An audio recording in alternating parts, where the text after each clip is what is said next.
Kitabu cha Kumbukumbu la Torati sura 32 mstari wa 17.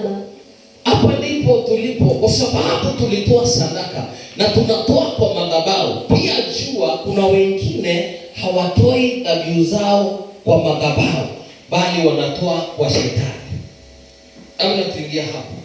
Walitoa sadaka kwa pepo. Sikia, walitoa sadaka kwa pepo, si kwa Mungu. Si kwa Mungu. Kwa miungu wasioijua. Kwa miungu wasioijua. Kwa miungu mipya iliyotokea. Miungu mipya iliyotokea. Siku zilizo karibu. Siku zilizo karibu. Ambayo baba zenu hawakuiogopa. Baba zenu hawakuiogopa. Sikiza, Bwana apewe sifa. Amen. Soma amen.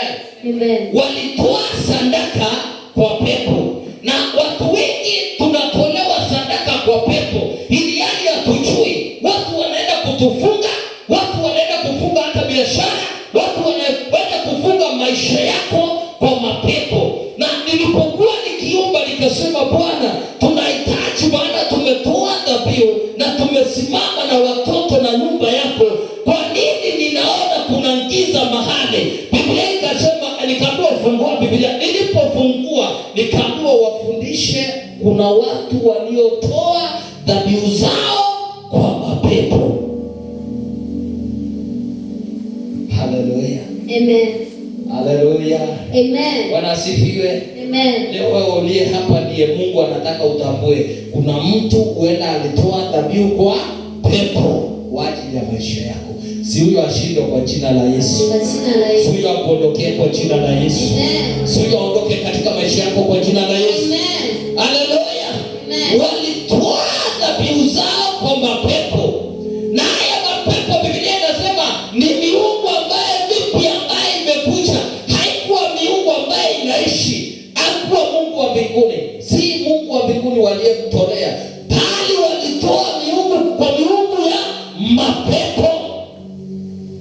Na ninafurahi kwa sababu walio wa imani baba zetu hawakuiogopa kwa jina la Yesu. Msiogope miungu, hata kana kwamba wametoa, msiogope kwa jina la Yesu. Amen. Siogope hiyo miungu kwa jina la Yesu. Amen. Ukiogopa utajitia hatarini katika maisha, maana itakubeba.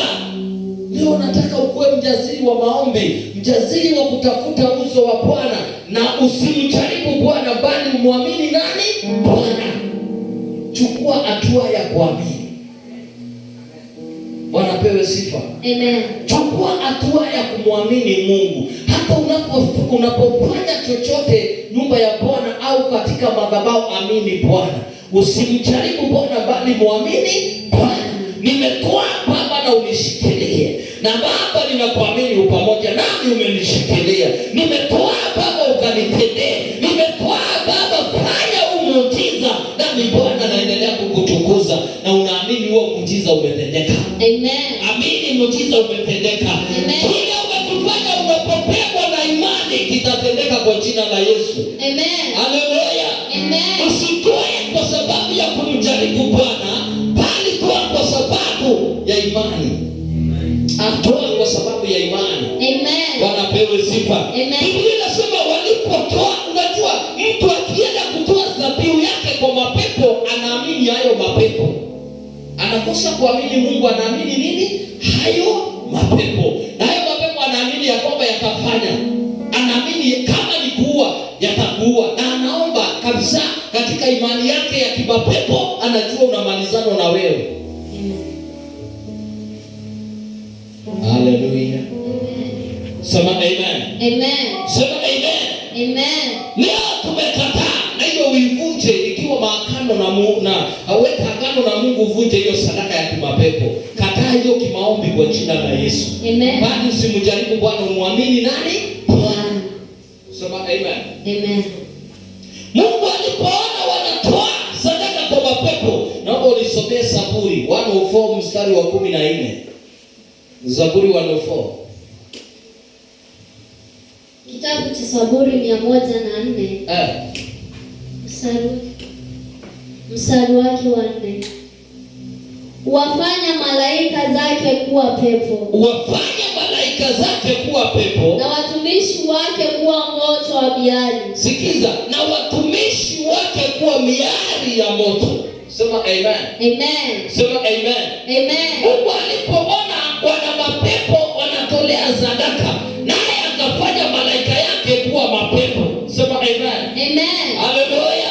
Amen. Wafanya malaika kuwa pepo na watumishi wake kuwa miali ya moto.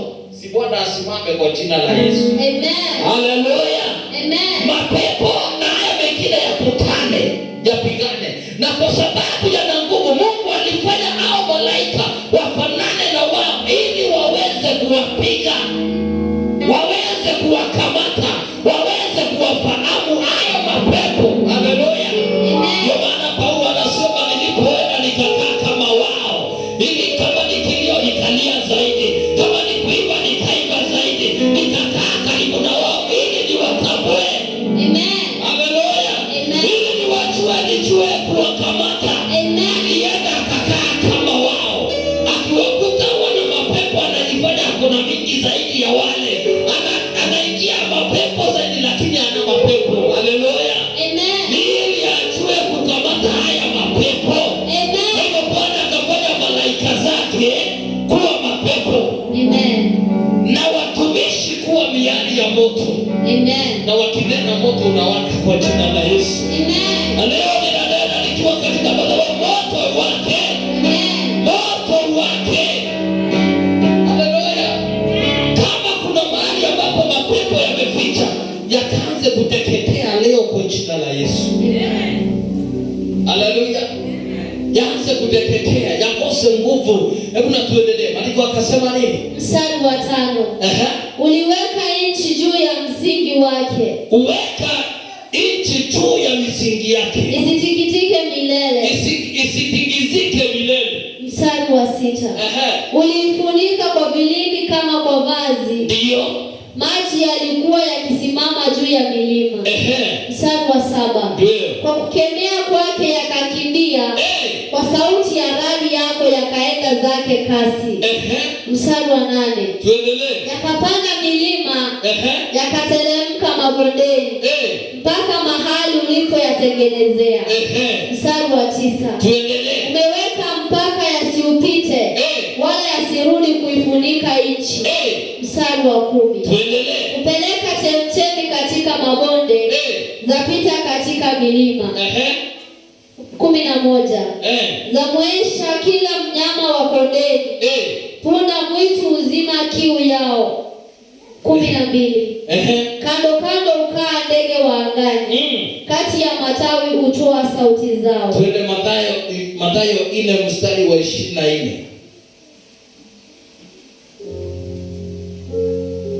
Kitabu cha Mathayo sura ya 4 mstari wake wa 24. Na habari zake zikaenea katika mashamu. Wakamleta wote waliokuwa hawawezi, walioshikwa na maradhi mbalimbali na mateso, wenye pepo na wenye kifafa. Sikia, wenye pepo na wenye kifafa. Na wenye kupooza. Na wenye kupooza. Akawaponya. Sema amen. Amen. Patia Bwana sadaka ya makofi. Naomba wakikuja na mapepo Mungu anayaondoa kwa hii madhabahu kwa jina la Yesu. Amen. Wakikuja wamekosa, Bwana anaondoa hiyo katika jina la Yesu. Amen. Wamekuja wamechanganyikiwa, waondokewe na kuchanganyikiwa kwa jina la Yesu. Amen. Sema amen. Amen. Kazi ya madhabahu ni kuondoa mapepo. Kuondoa nini? Mapepo. Bwana asifiwe sana. Amen. Kazi kubwa ya madhabahu ni kukataa hiyo mapepo, ni kuondoa hayo mapepo. Na ndio maana Yesu anaenda katika hali ya kuwaondoa mapepo. Walimletea wote wenye walikuwa na mapepo. Amen. Wanapewa sifa. Amen. Ndio maana nawaambia hata wachawi wakuje, wote wakuje, wakai huo wakuje. Wakifika kwa hii madhabahu Bwana ataondoa. Amen. Bwana ataondoa. Amen. Bwana ataondoa. Amen. Niko na maushuhuda ya hii wiki kwa sababu ya anointing. Hata ndakosa wengi wenye maushuhuda, pasta ikafanyika, mafuta ikafanyika, mambo ikafanyika, naona siwaoni leo. Na nimepewa maushuhuda smart hii wiki. Haleluya. Amen. Sema amen. Amen. Paka nikasikia roho yangu inapiga 100 kabisa, imefurahia. Haleluya. Amen. Maana nimejua Mungu ametenda. Sema amen. Amen. Hata kama hawako, Mungu amefanya kwa jina la Yesu. Amen. Sema amen. Amen. Kuna kitu ambacho Mungu amekitenda. Amen. Kupitia hii madhabahu.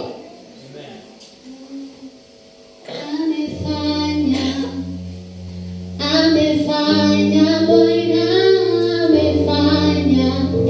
Bwana amefanya, ametenda Bwana ametenda. Tuna ushuhuda katika haya madhabahu ya kwamba Bwana amefanya, ya kwamba Bwana amepigania wengine, mapepo yameondoka. Haleluya. Bwana pewe sifa.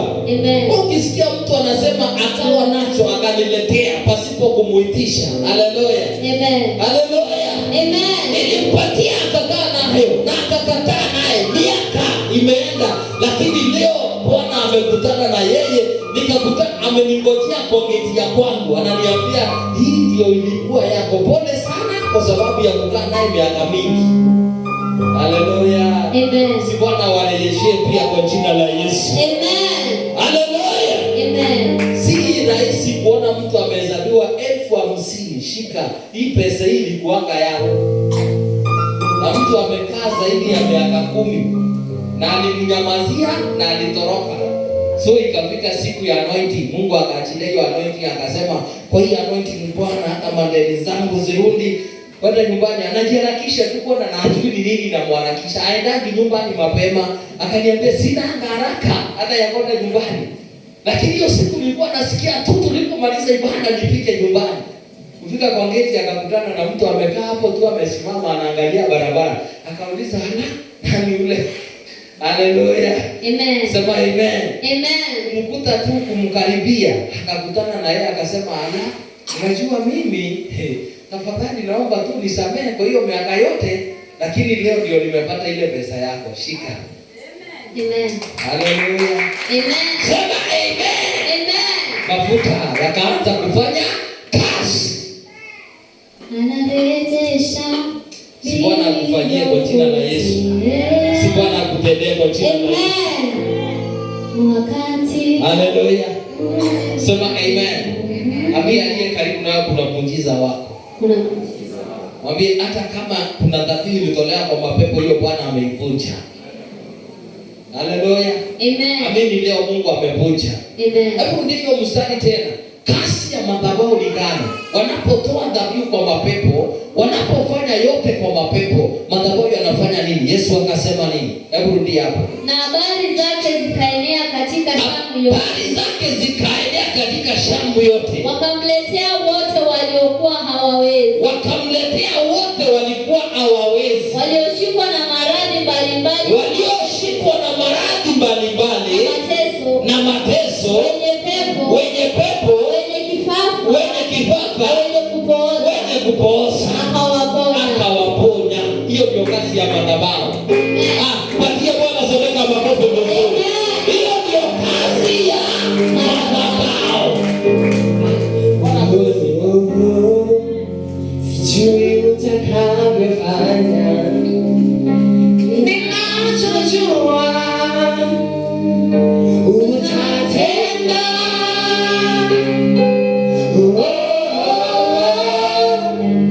Acha mifupa mikavu, una uwezo wa kupanda milima. Patie Bwana sadaka ya makofi. Ana uwezo wa kufanya, ana uwezo wa kutupatia uzima. Bwana apewe sifa. Wakaletwa wenye kifafa, na nasema hata kama watakuja wenye kifafa hapa, kifafa iondoke kwa jina la Yesu. Haleluya. Kila kitu kiko ndani ni kumkumbusha Bwana. Katika maandiko kuna mtu kifafa iliondoka, si kifafa iende.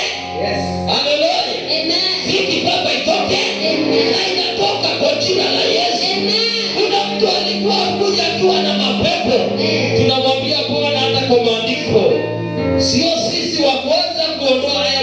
pepo. Hata wewe Bwana ulikuwa ukijaondoa. Sijaondoke. Amen. Sijaondoke. Amen. Sijaondoke. Amen.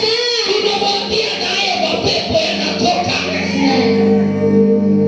Haleluya. Amen. Na nasema leo hata kama kuna dhabihu ilitolewa kwa mapepo, haitakuadhibu kwa jina la Yesu. Amen.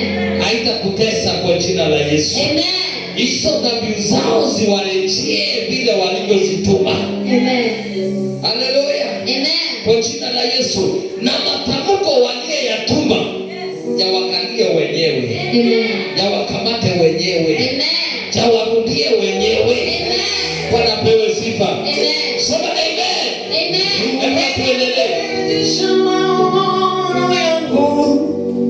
Maandiko wakasema mstari 25. Na makutano mengi wakamfuata. Makutano wengi wakamfuata. Kutoka Galilaya. Na Dekapoli. Na Yerusalemu.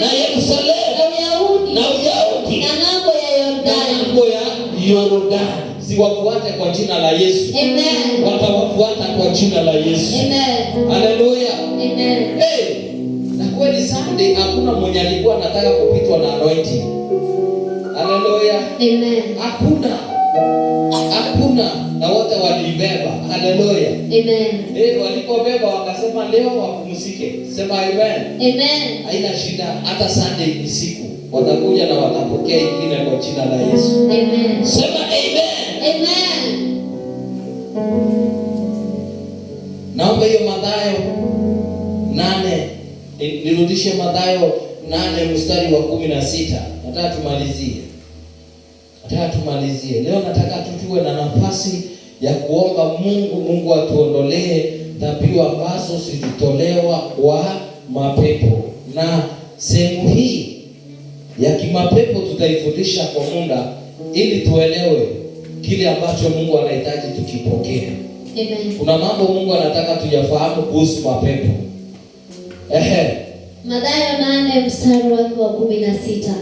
Hata kulipokuwa jioni, wakamletea wengi wenye pepo.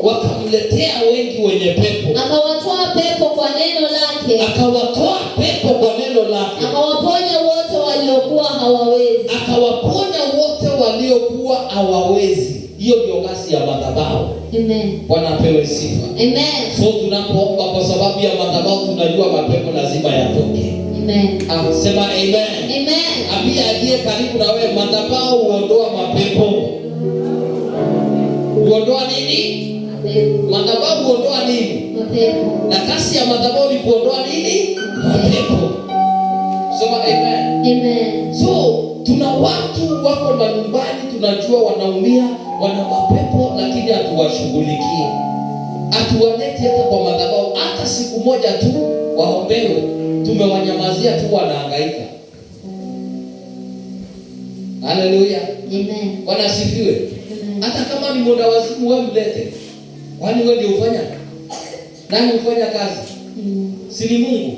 Si Mungu kwa hivyo madhabahu aanze kumponya. Wanapokuja wapone. Haleluya. Amen. Kwani hamna imani kama yangu? Bwana asifiwe sana. Amen. Kuna imani kama yangu? Si wakuje au kuna mapepo. Si watoke hata manyumbani wakuje. Si wakuje. Come on. Bwana apewe sifa. Amen. Unajua shetani tunapomwachilia ufinyilia. Lakini wao walipotambua wakimpelekea Yesu au mapepo watatoka, hawakukaa na wao nyumbani. Bali walifanya nini? Waliwaleta kwa madhabahu. Mbona unawajua na uwaleti? Bwana asifiwe sana. Amen. Mbona unajua mtu amepagawa na unamnyamasia tu anakaa tu amepagawa? Mbona asipite kwa madhabahu tuone kazi ya Mungu ikifanyika? Bwana apewe sifa. Amen. Sema amen. Amen. Kama kuna dhabihu alikuwa ametolewa, tukiona ni dhabihu tunaiongelesha. Hiyo dhabihu inaanga inarudi kwa wenye walitoa. Amen. Anabaki akiwa mzima wa afya. Na watapona kwa jina la Yesu. Amen. Na watapokea kwa jina la Yesu. Amen. Tusinyamaze kwa watu wakiumia. Waje katika madhabahu.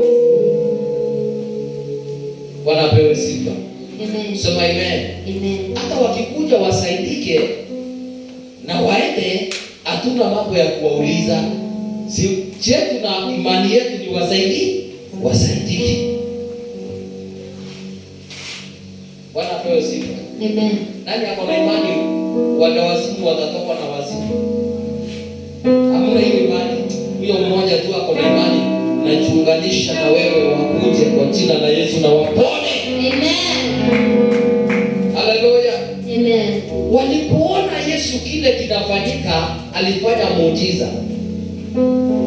Wote walipoamini walifuatana na yeye na watafuatana na nyinyi kwa jina la Yesu. Amen. Hakuna mtu ataona muujiza abaki.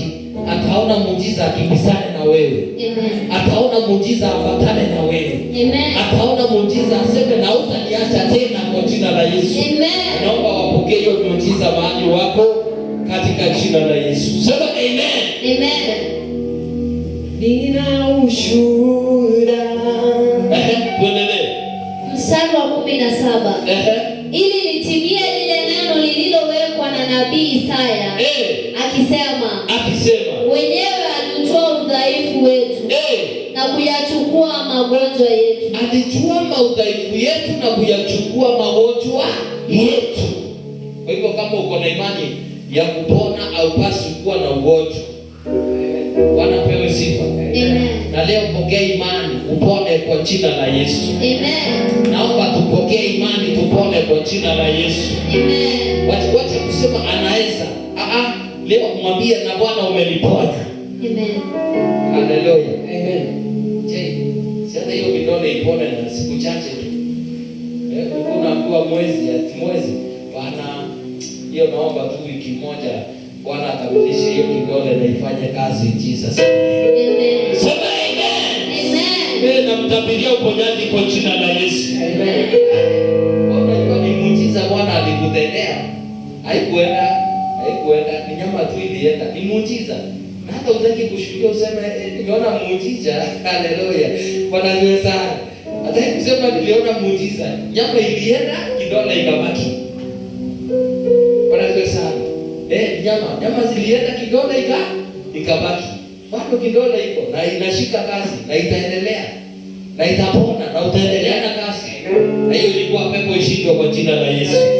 Na hiyo mapepo ya warudia waliyetuma. Sasa hiyo kazi yako watu wanaweza kuja wanaiongelesha. Mtu aliyama mahali tulikuwa, sasa amebeba watu wetu wote.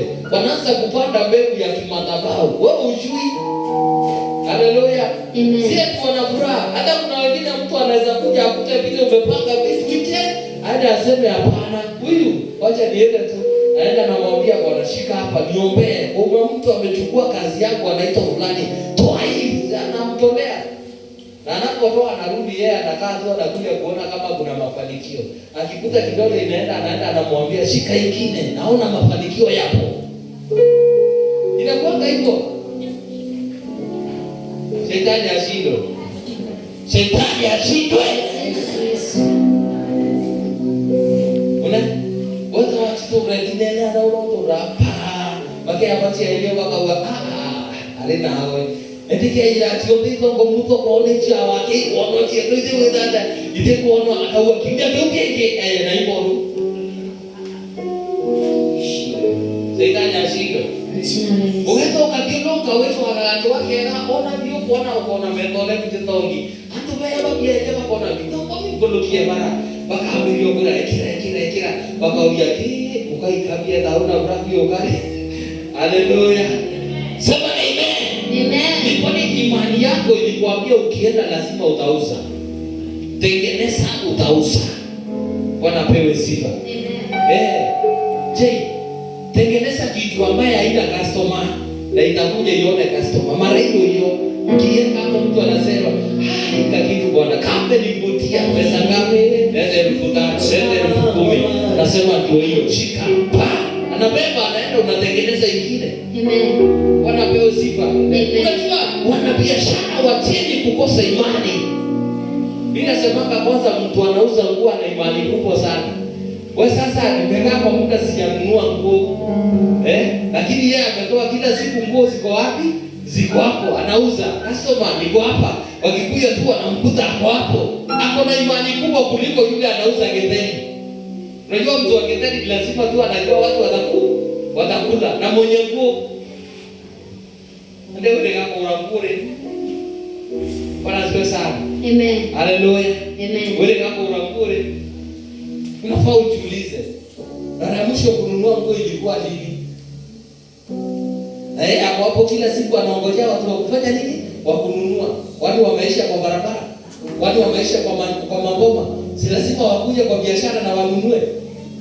Wacha mchezo bwana. Haleluya. Amen. Je, Bwana unaweza tengeneza kitanda yangu ivunjike ndio nikujie? Mungu anamwambia wewe kitanda hii imevunjika. Ukiangalia unasema na Yesu karudiwa tena. Hata repair hakuna. Wacha niende kwa jirani. Unaenda jirani, hiyo ni ngapi? Jirani anajiringa hapo kwa sababu ana imani, anamwambia 12,000 bwana. Ukiangalia hapo sasa nitaanza kutoa wapi? Mungu naye amembariki huyo mtu. Hata hizo 12,000 anakuambia shika ndio hii. Jirani anaweka pesa mfuko. Anaendea kwa zingine anaanza kutengeneza. Mbona uwe mdhaifu? Biblia inasema Mungu anajua maudhaifu zetu. Ondoa udhaifu ndani yako kwa jina la Yesu. Amen. Ondoa udhaifu kwa jina la Yesu. Amen. Hata udhaifu ni mapepo iondoke. Udhaifu ni mapepo itoke. Amen. Haleluya. Sitaenda kuuza leo maana jana niliuza sana. Ama sitaenda kuuza leo jana hakuna kitu niliuza. Wacha nilale kwa nyumba. Kwa nyumba Mungu atakuletea ukiwa kwa kitanda. Enda ukauze, Mungu ataleta.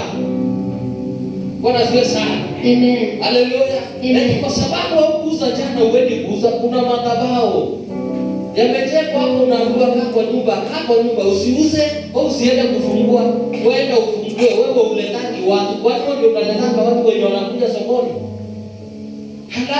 Sasa na kama wewe ndio unaletaka ya nini sasa uende ukakatike sokoni? Siwaambie wakuje yake kwa nyumba. Bwana asifiwe sana. Amen. Wewe yale nyumba kama makeira nyumba ukaomeka itawezekana, na ukienda sokoni watanunua. Bwana asifiwe sana. Amen. Sasa hiyo kaudhaifu kama pepo ndio kapepo kanakwambia usifanye, sio pepo iondoke kwa jina la Yesu. Amen. Sio pepo iondoke kwa jina la Yesu. Haleluya. Wacheni kubebwa na kupepo, anakuonyesha jana haukuuza, hii wiki hautauza, unakaa nyumba wiki yote, throughout wiki mzima. Hata kibarua ni kutafuta. Haleluya. Amen. Dada, nasema nilikuwa natengeneza mandazi bila ngapi? Ama paketi ngapi? 5. Leo wacha niunde 3, maana 5 itaisha. Hata kwa imani kachini kashinda kwa jina la Yesu. Amen. Kaondoke. Unaanza kuiba na pepo na unatii sauti ya pepo. Ukitii sauti ya pepo unaendelea kukaa. Haleluya. Amen. Bwana asifiwe sana. Amen. Tulikuwa nasifiwe. Amen. Naona ukiuza mandubi. Haleluya. Sio bisiko. Siko pale, sio? Sasa mara mwisho wangu kununua ndubi sijui ilikuwa nini. Na kila siku hapo sokoni anauza nini? Free. Si hata ilikuliwa na panya kwende. Haleluya. Kuna kitu inaweza sababisha ndio tuende. Ama nje. Bwana. Kumbuka yako ni ya miaka ngapi? Hata urudisha mawazo nyuma. Useme ndugu yako. Kwanza mimi nakumbuka moja mlinibariki naye hapa. Rufe ilikuwa mwaka gani? Mwaka gani? Si miaka imeisha kadhaa. Na bado hiyo rufe iko hapo. Na bado tukia naongojea ishe iende rufe. Come on. Mtu ako na imani ya kutosha. Patia Bwana soleka makofi. Haleluya. Sema amen. So, Mungu anawafanya hivyo wakae hapo kwa sababu kuna watu wanatumia kuwapelekea wakanunue. Ako na imani ya kutosha. Haleluya. Amen. Msaji wa Mungu na mheshimu. Ana imani ya kiwango cha hali ya juu. Wachana na wewe unaweka mzere hapa unapima kilo 1, kilo 2, hiyo ni lazima. Watakula na watakuja kununua. Ngoja basi ngoja. Si hata saa hii kwa customer wamekwambia niletee kilo fulani. Na unapeleka, si ndio? Siko na hiyo. Honda. Honda. Ziko mzigo, maana tumbo inahitaji tufanye nini? Tukule. Haleluya. Amen. Bwana asifiwe sana. Amen. Hitaji la tumbo ni la kila siku. Na hitaji la nguo ni ya kila siku. Acha.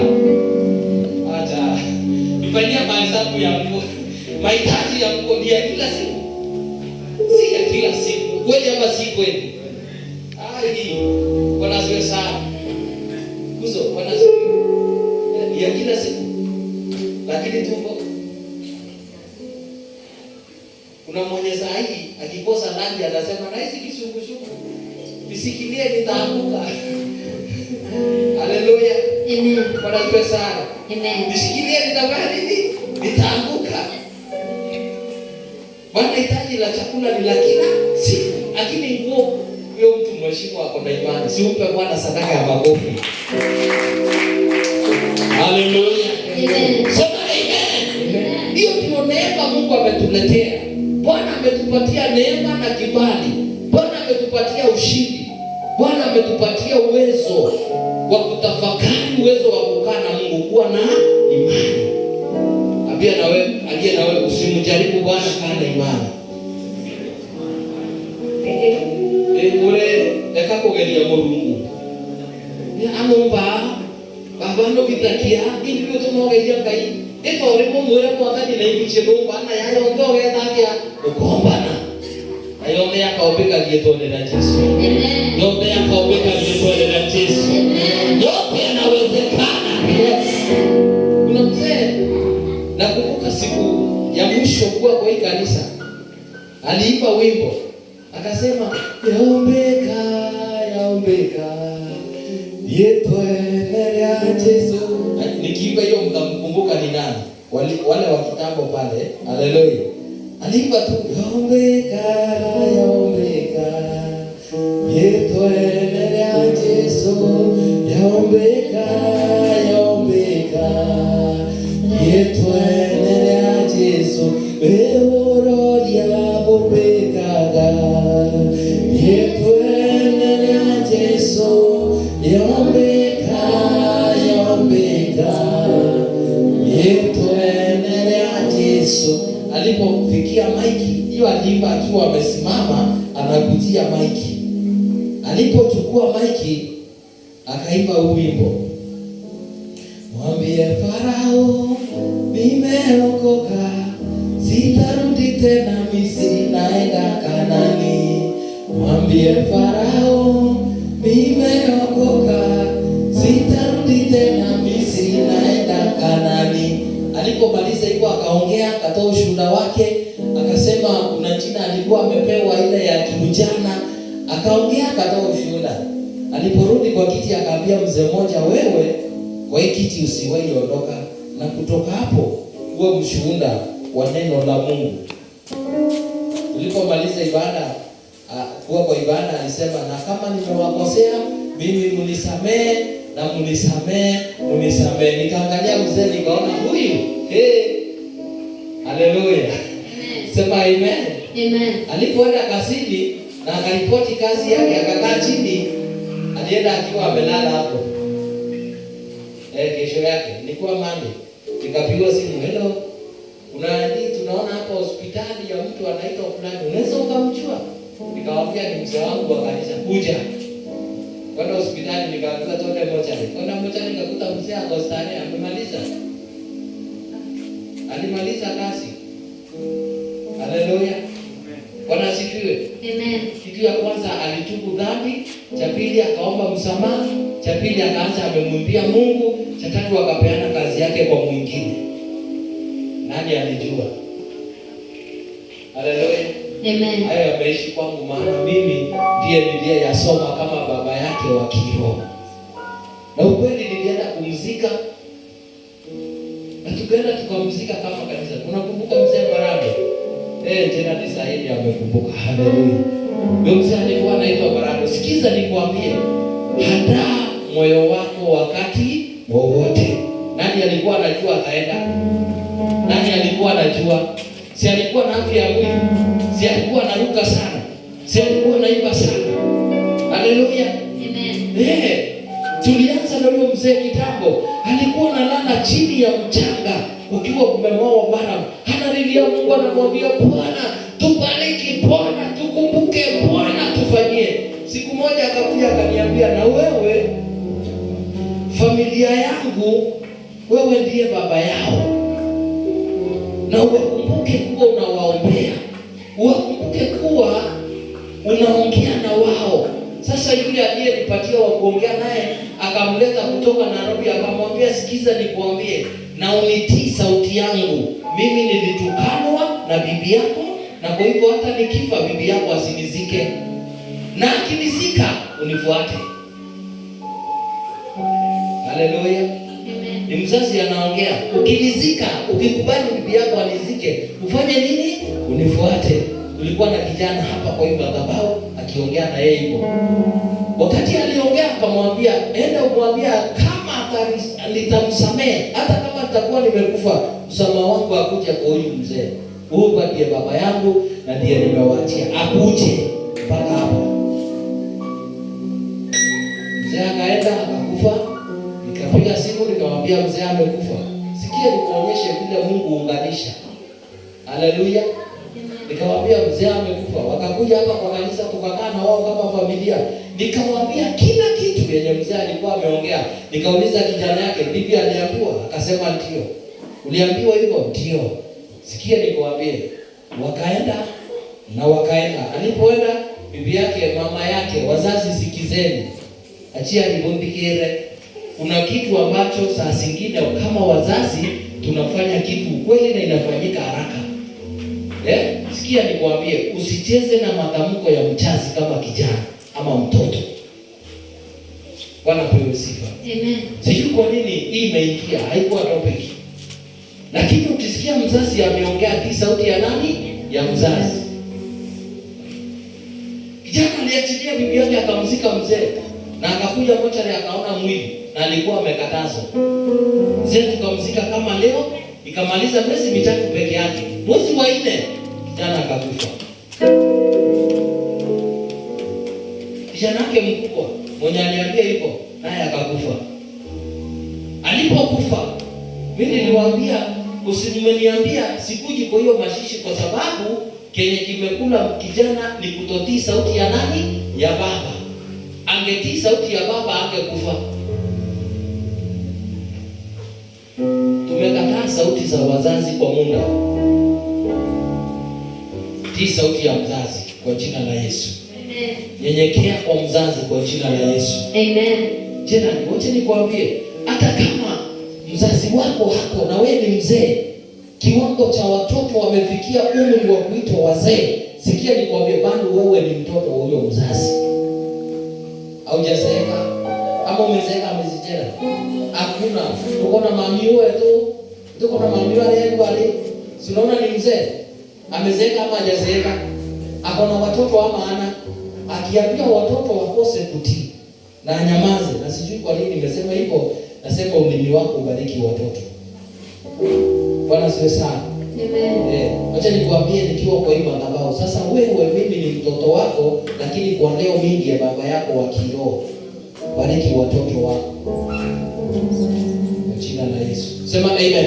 Amen. Ndio hapo ndio roho Mungu alikuwa ameleta.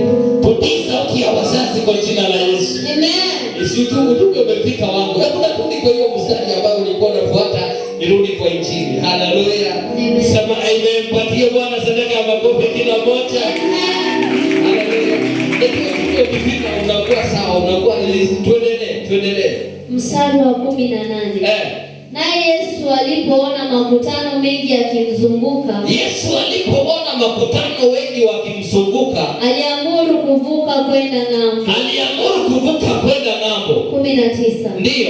Mwandishi mmoja akamwendea. Akamwambia, Mwalimu, nitakufuata popote uendapo. 20. Yesu akamwambia, mbweha wangu pango. Mbweha wana pango. Nani? Mbweha wana pango. Mbweha wana pango na ndege angani wana viota. Ndio. Lakini mwana wa Adamu anapakulaza kichwa chake.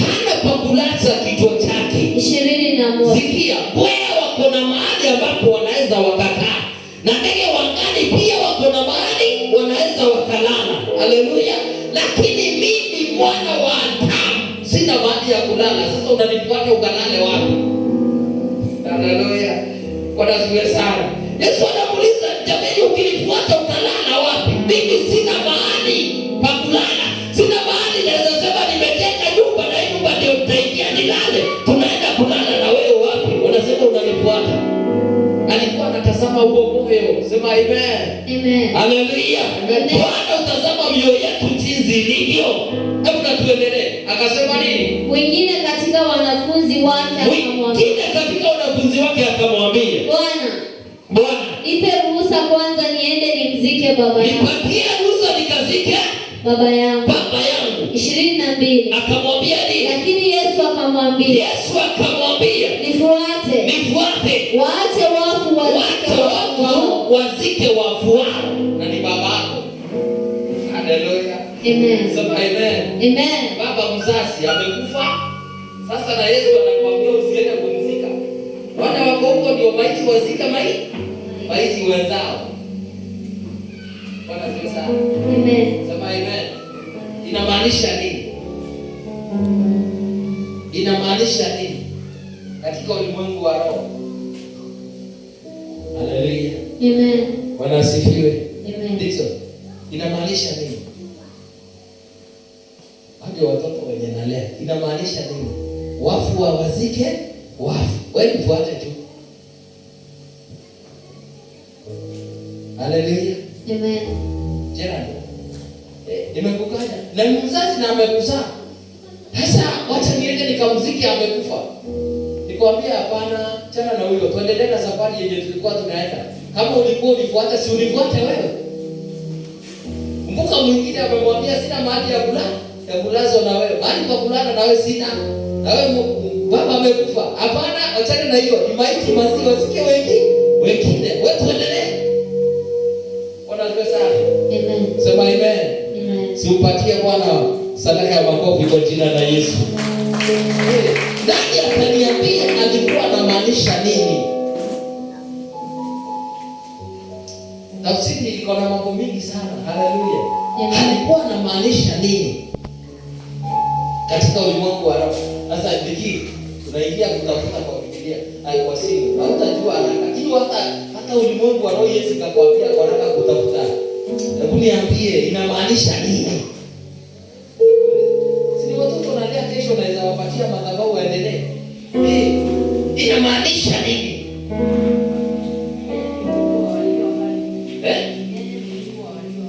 Yeye ni Mungu. Umesikia? Mama anasema yeye ni Mungu wa walio hai. Si Mungu wa walio. Simpatie mama mmoja. Sadaka ya makofi kwake kwa jina la Yesu. Sema amen. Amen. Yeye ni Mungu wa walio hai. Si Mungu wa walio kufa. Kwa hivyo wao waliokufa ana haya na wao. Hakuna maana na wale ambao wako na uhai. Sema amen. Si Bwana wape neema kwa jina la Yesu. Tuko na watu wa maana. Haleluya. Na wale tunafuata ni watu walio na uhai. Watufuate kwa jina la Yesu. Haleluya. Sema amen. Mstari wa mwisho tumalizie. 23. Akapanda chomboni. Wanafunzi wake wakamfuata. 24. Patie Bwana sadaka ya makofi. Aliye karibu na wewe mfuate Yesu. Haleluya. Bwana asifiwe. Haleluya. Amen. Mama. Mke wako ndio yeye ali. Haleluya. Ndio Mungu. Na utaka Mungu. Haleluya. Amen. Itu dito na Jesus. Na anointing ya Sunday ko na miremo itaka. Sio uwepo wa Sunday uangukie kwa jina la Yesu. Amen. Sio mafuta iingie ndani yake kwa jina la Yesu. Amen. Bwana apewe sifa. Amen. Hayo maisha si maisha yako. Na watoto wako wasiingie katika madhabahu yenye ilianza kwa baba yao. kwa hiyo miaka ambayo inakuja. Kwa jina la Yesu. Na nyato yoyote okuitwa na itarimo lietwa la Yesu. Twakama twikire akamatire mukuru. Ito kigoneka. Lietwa la Yesu nyato yoyote uitwa dharime. Na kwa yekitarimo nyage twana baku. Wabati wetu kinyo yote wana haleluya. Bwana siwe sana. Kwa hiyo Mungu akirudua Mungu akianja nene mami wale ama dhabahu ne duare kuna mtumo Mungu akwendete tu kwa ajili yetu na Yesu. Mungu wetu na mwaka no tegete na nje kuro wata kuru kama na roho umepete kwa wata munyakana ba mepela yetu na Yesu. Amen. Na haito tuma Mungu yobere yobatangalalia. Tuma Mungu yobere yobatangalalia. Amen. Mungu wako moto wa Yakobo na kinya Israeli arekele kwa mwanki. Amen. Na kiwaka wanoto wa Petro tuko yerwale. Yetu ala Yesu Mungu waka kuna mamtatio. Tunene kio ikarone kio bila makarante loto wetu. Yetu ala Yesu Baba tangalania.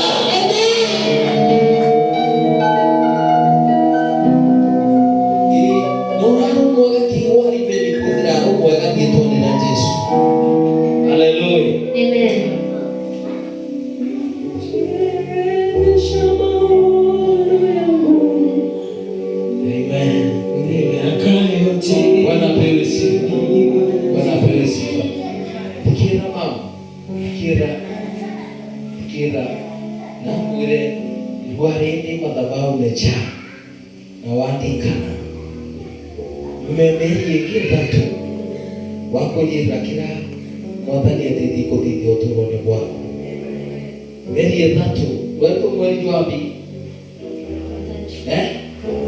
tumweri wapi nanyo ndenda kuthira kana tutariki na mweri wa tatu oh yeah mweri wa sawa sema amen. So mweri wa tatu meri ya tatu ikathira mweri wapi mweri tatu mweri tariki gana tariki nyanya meri ya tatu ikethira kuna mambo mami yake ndakira ubwega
Acha nikwambie kitu kimoja.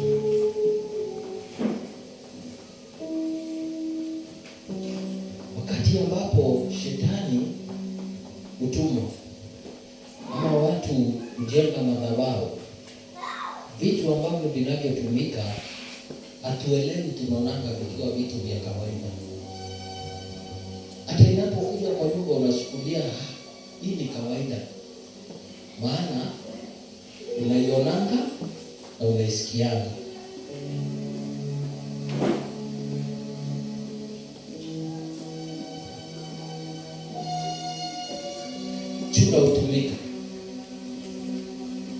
Chura hutumika. Unamuona chura akiwa kwa ngoma yako. Mara nyingi chura huonekana wakati wa mvua, mahali kuna maji yamesimama. Lakini sikia nikwambie, maajabu kwako unamuona hata wakati wa jua, ambapo si wakati wa maji na si wakati wa mvua. Umejiuliza huyu chura anafanyanga nini kwako?